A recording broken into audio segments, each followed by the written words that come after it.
I think it's officially fall, and so I think, right? I think the 21st became fall. I'm not sure. I think so.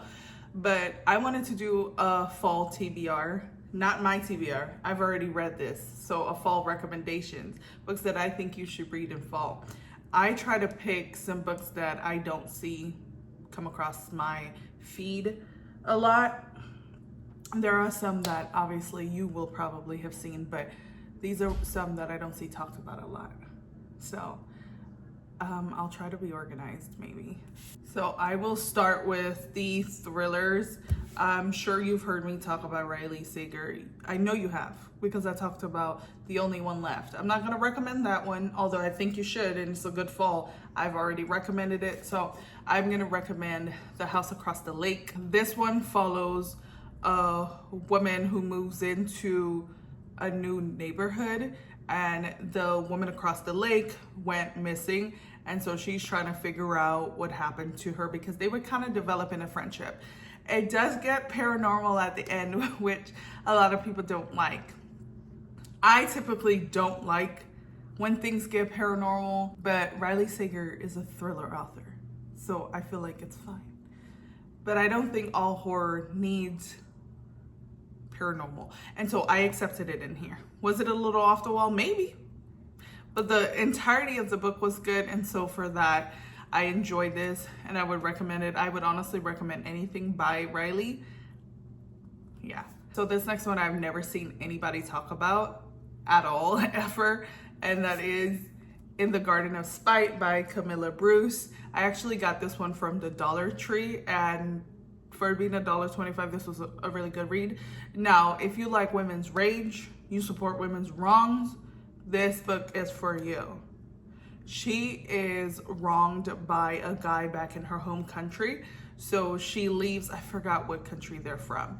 So she comes to America to be with her sister and kind of get away from the hurt that she feels. However, she is like on a revenge. And it's not so much the men who wronged her, it's just all men. So she like pursues a man and, you know, woos them, seduces them, and then she takes him home and she kills him. And that's literally how the story follows. This is actually loosely based on a true story. I want to say a little bit more than loosely, based on a true story. So if you're into true crime, then you'll be into this, because I'm telling you, she was just offing men. It was so many. Some more brutal than others, but I definitely think this is a good read that I've never seen that feels folly. Now, this one I'm sure we probably know about. I'm sure we all know, but I'm still gonna recommend it, and that is Ace of Spades by Farida Abike Yemide. This one is dark academia, which always feels to me like fall, but it follows these two kids who are the only Black kids in a predominantly white school, and things start happening where it looks like they are being framed for things that they did not do, but more so things that they've shared with people are coming out. Like there was explicit photos and stuff like that, and so they are trying to figure out what is happening, why it's happening, and it's so much that they uncover, and the book was so well done. I gave this book 5 stars. It was so good. I enjoyed it a lot. It is YA, but it was a very good read. I also read Where Sleeping Girls Lie by her, and that was another fantastic read. I would recommend that one as well. Honestly, anything. The next one is one that I feel like she kind of writes in the realm of like Frida, kind of like popcorn thrillers, but that is The End of Her by Sherry LaPena. And this one follows a mom who just gave birth to twins not too long ago. Her husband is like sleep deprived from having a baby, but then somebody comes back into their life, and she is a woman from his past, and she said he killed his previous wife. And so his wife is like, there's just no way. This woman's lying. She's just trying to frame him and bribe him and manipulate me. And so she starts like uncovering things, and maybe he did it, maybe he didn't do it, but it was fast paced. Like, it was less, what was it? A little over 300 something pages, but it was a good read. I enjoyed it. I had a good time reading this one. And the cover just felt fall to me. I don't remember where it was set, but hey, I'm literally just a girl. It felt fall to me. Now, the next one I have recommended before, and I don't care. I'll keep recommending it till everybody I know has read it. And that is I Let You Go by Claire McIntosh. And literally leaves are falling. This is fall. This was so good. 5 stars. Fantastic thriller. I mean, again, and I've said it, maybe I'm slow, but I did not see what was happening. And so it follows a woman who is dealing with the loss of her child, and so she escapes the town. But at the same time, we're also following another timeline. We're also following the other POV of the detective who is investigating the death of the 5-year-old boy who was in a hit and run. And so this book was executed beautifully. I enjoyed it. I was really like, what is happening? And I don't hear too much people talk about it at all, but it was so good and I enjoyed it a lot. Please read it so I can stop talking about it. There we go. Another one is The Return of Ellie Black by Miko Jean. And this one follows a girl who was taken, I want to say when she was like 6 or 7, something like that. And she comes back when she is around 17, somewhere around there. It's been a while. But, you know, she's not talking as I would assume anyone would experience when you've gone through that kind of trauma. It kind of shuts you down from the world. So it took a while for her to even talk about what was happening. And so they were trying to figure out what happened to Ellie. You know, where did she go? Where was she all those years? Was she safe? Was she not? Like, what kind of trauma did she experience? And it was honestly a very good read. Very good thriller. And again, like the orange gave me fall vibes, but this is one that I haven't seen much people talk about, but the ones I have seen talk about it also enjoyed it as well. So I'm sure you will too. Now this one, I know a lot of people have talked about, but I'm gonna recommend it anyway because it screams fall.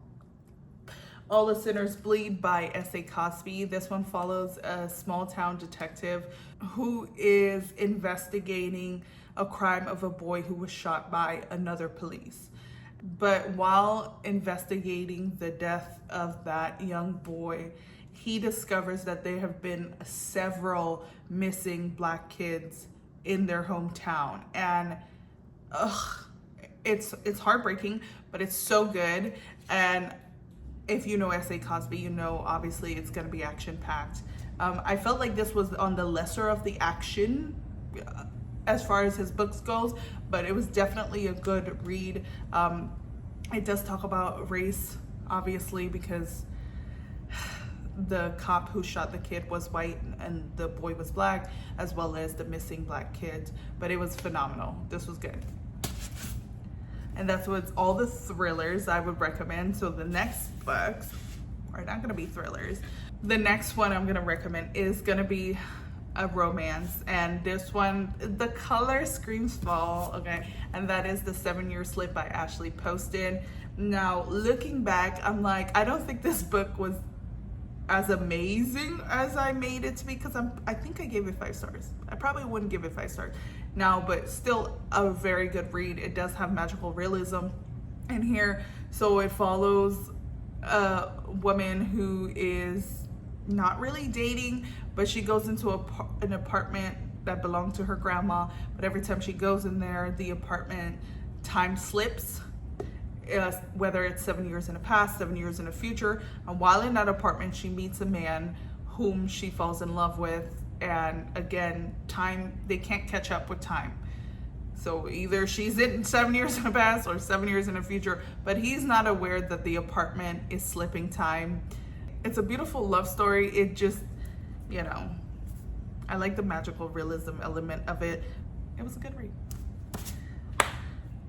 Now, onto a historical fiction, which I don't see people talk about, but it was so beautiful to me, so beautiful. And I already recommended it, but I would recommend it again and again and again. And that is The Attic Child by Lola J. This was a phenomenal historical fiction, and the orange and then the flowers scream fall to me, okay? But this follows a young boy who gets locked in an attic. He gets told that he's going to work with a white man back in America. He lives in Congo, so he is pulled away from his family. He thought he was gonna do a job for a couple of weeks and go home with money for his family. He gets told while he's there that his entire family has been killed and there's nothing to go back to. And so he ends up being locked in this attic, and it was heartbreaking. But then a couple of years later, several years later, this young woman also gets stuck in the exact same attic, and she sees like carvings on the wall whom came from him. And so she's trying to discover like who he is, and it was just phenomenal. Lola did an amazing job doing this one, and I would recommend it. So good. It does have dual timeline, dual POV, but it was phenomenal.